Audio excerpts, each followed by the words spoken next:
जय श्री हरि।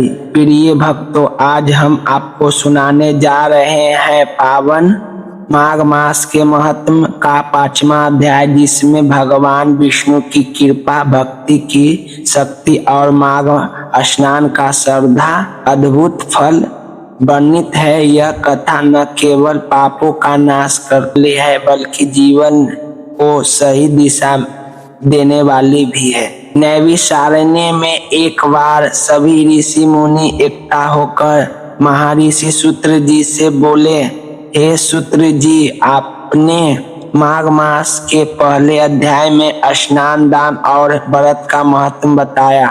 अब कृपा करके हमें यह बताइए कि माघ मास में श्रद्धा से किया गया साधारण कर्म भी कैसे महान फल देता है। सूत्र जी मुस्कुराकर और बोले, ऋषियों, अब मैं आपको 5वां अध्याय की वह पावन कथा सुनाता हूँ जिसमें सुनकर मनुष्य का हृदय शुद्ध हो जाता है। प्राचीन काल में धर्मकेतु नाम का एक राजा था। वह अति प्रिय तो था, परंतु उससे शास्त्रों का अधिक ज्ञान नहीं था। एक दिन शिकार करते हुए वह मार्ग भटक गया और ठंड से कांपते हुए एक नदी के तट पर पहुंचा। वह नदी थी पवित्र गंगा और समय था माघ मास का।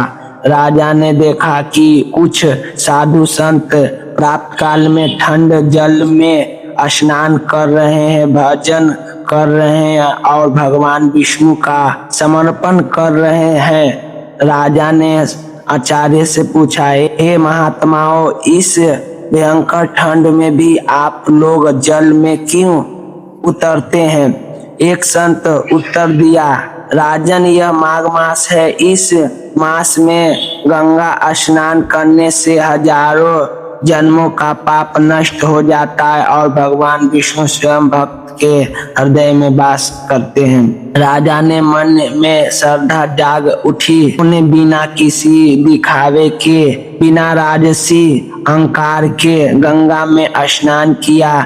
तट पर बैठकर एक लोटा जल भगवान विष्णु की अर्पित किया और पहली बार में सच्चे मन से कहा, हे नारायण, यदि मुझसे जाने अनजाने में कोई पाप हुआ हो तो मुझे क्षमा करे। बस इतनी ही। कोई बड़ा यज्ञ, न भारी दान, न लंबा व्रत है। उसी क्षण आकाश से पुष्पों की वर्षा होने लगी।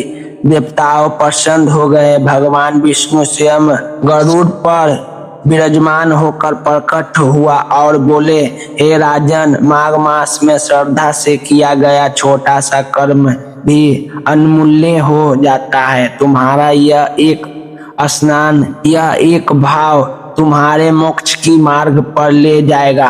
राजा की आंखों में आंसू बहने लगे।